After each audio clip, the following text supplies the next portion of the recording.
Bonjour à tous.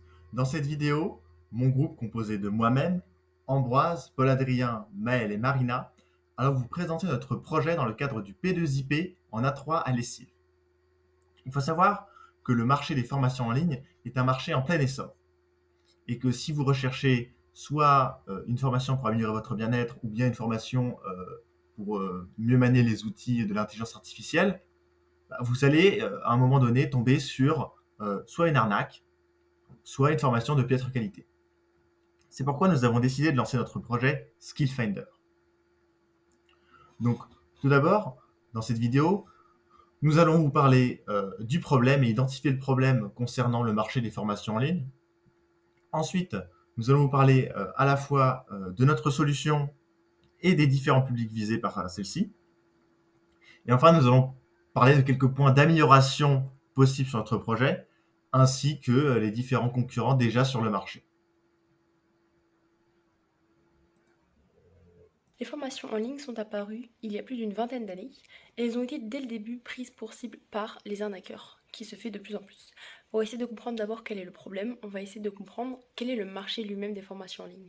Le terme est apparu il y a plus d'une vingtaine d'années sous le nom de e-learning ou alors formation assistée par ordinateur en français. Dès les débuts du marché, le chiffre d'affaires a atteint plus de 166 millions de dollars recensés par l'IBM.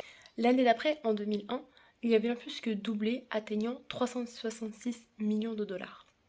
Avec la crise de la Covid, la pandémie a enclenché une demande de plus de 400% des formations en ligne par les entreprises. Le chiffre d'affaires en 2020 était de 200 milliards de dollars, recensés par le Business Bacon, et on prévoit d'atteindre d'ici 2025, c'est-à-dire cette année, un chiffre d'affaires de 320 milliards de dollars. C'est un marché qui est plutôt attractif puisqu'on recense plusieurs avantages, puisqu'il y a d'une part une grande flexibilité et une adaptabilité, mais aussi des impacts positifs par une réduction de 86% d'émissions de gaz à effet de serre par rapport à des formations en présentiel, mais aussi de 90% des énergies.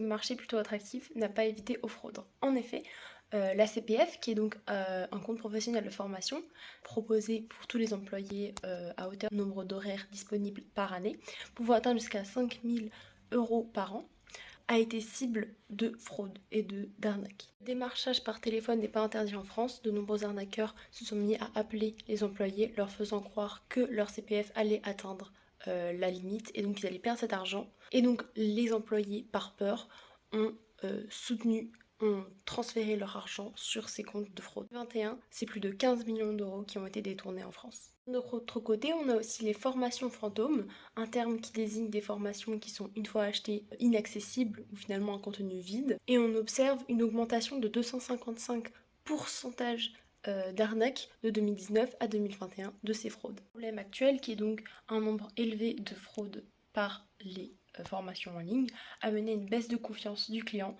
et à un manque de visibilité des formations de bonne qualité. Et donc la solution, c'est Skill Finder. Qu'est-ce que c'est? Eh bien, c'est une application ou un site web qui prend la forme d'une marketplace de la formation en ligne. C'est-à-dire qu'il y aura à la fois des formateurs et des gens qui cherchent à se former qui pourront se rencontrer sur ce site-là. Ce sera axé sur la confiance et ce sera pour tout type de formation, que ce soit des formations professionnelles ou personnelles, et ce sera pour n'importe quel type de formation de n'importe quelle catégorie. Ça peut aller du piano à la finance. Comment ça fonctionne? Premièrement, les formateurs ils vont s'inscrire sur le site, ensuite ils déposeront leur formation et petit à petit, dans le temps, ils auront des clients qui vont passer ces formations et qui pourront les noter dans le futur. Ce sera une notation qui sera précise, ce ne sera pas juste une étoile et un commentaire, ce sera vraiment une notation qui sera orientée formation en ligne. Ensuite, tout sera mis en place pour que ces notations-là soient le plus authentiques possible, qu'il n'y ait pas des bots qui attaquent, qui modifient tous les avis. Tout ça pour que les formations soient tout simplement valorisées à leur juste valeur et que ce ne soit pas biaisé pour les futures personnes qui voudront passer ces formations. Quels sont nos buts dans tout ça? Premièrement, pour les formateurs, c'est de leur permettre d'être mieux positionnés sur le marché et d'être évalués en fonction de ce qu'ils proposent vraiment. Et pour les personnes en recherche de formation, c'est de leur permettre, premièrement, de ne pas se faire arnaquer, et deuxièmement, de trouver des formations qu'ils recherchent vraiment, qu'ils arrivent vraiment à se projeter dans la formation avant de l'acheter pour pas avoir cette peur avant de passer à l'achat où ils ne savent pas s'il va se faire arnaquer ou si ça va leur plaire vraiment. Et donc, en conclusion, notre but, c'est de régulariser ce marché, essayer de l'assainir, puisqu'il y a beaucoup d'arnaques. C'est un marché qui est assez toxique, avec une certaine réputation, alors que c'est un outil qui est franchement très utile. Skillfinder s'adresse à deux types de clients. D'un côté, nous avons les formés, des personnes en quête de formation en ligne pour évoluer professionnellement, se reconvertir ou simplement enrichir leurs compétences. Et de l'autre, nous avons les formateurs qui partagent leur savoir à travers des cours en ligne. Certains débutent et cherchent à se faire une place et d'autres veulent seulement accroître leur visibilité. Mais alors qui sont nos early adopters, autrement dit nos utilisateurs pionniers? Ce sont des formés débutant dans un domaine à la recherche de formations accessibles ou encore des formateurs en phase de lancement, cherchant à gagner en notoriété et à toucher plus d'apprenants. Chez Skillfinder, nous retrouvons deux types d'utilisateurs. Les profils types illustrent ces besoins. Tout d'abord, nous avons Marc, le formateur en quête de visibilité. Il est consultant en développement personnel et propose des formations depuis 5 ans. Il sait créer du contenu, mais il peine à se démarquer. Son objectif, qu'est-ce que c'est? C'est gagner en visibilité pour attirer plus d'apprenants et stabiliser ses revenus. D'autre part, nous avons Léa, la professionnelle en reconversion. Elle travaille dans le marketing et veut évoluer vers la gestion de projets numériques. Elle est d'ailleurs à l'aise avec les outils digitaux et elle utilise déjà les plateformes d'apprentissage en ligne pour acquérir de nouvelles compétences et réussir sa transition. Avec Skillfinder, chacun trouve sa place. Les formés évoluent, les formateurs se font connaître. C'est une plateforme qui facilite l'apprentissage et le partage du savoir. Maintenant, nous allons évoquer quelques points d'amélioration, ou plutôt des problématiques essentielles à traiter à l'avenir pour mener notre projet à bien. Tout d'abord, il y a la question de la fiabilité des données sur les résultats des formations.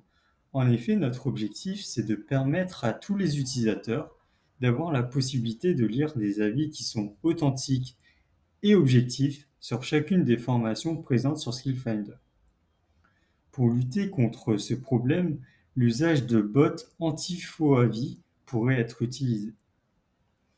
Ensuite, la question de la gestion de la monétisation est également présente. On veut avoir un système qui soit aussi profitable aux chercheurs de formation qu'aux formateurs. Et enfin, la personnalisation de l'expérience Skillfinder est aussi un point important pour nous, avec un système de recommandation performant par exemple. Comme vous le savez, le marché du e-learning est un marché assez concurrentiel. Et on a repéré 3 gros concurrents en particulier, qui sont Udemy, LinkedIn Learning et Coursera.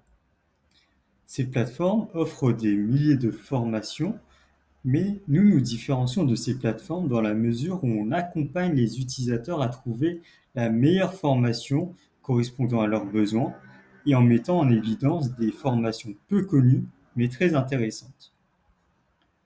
En résumé, Skillfinder se différencie en étant une véritable passerelle vers toutes les formations, qu'elles viennent d'indépendants, d'universités ou d'institutions.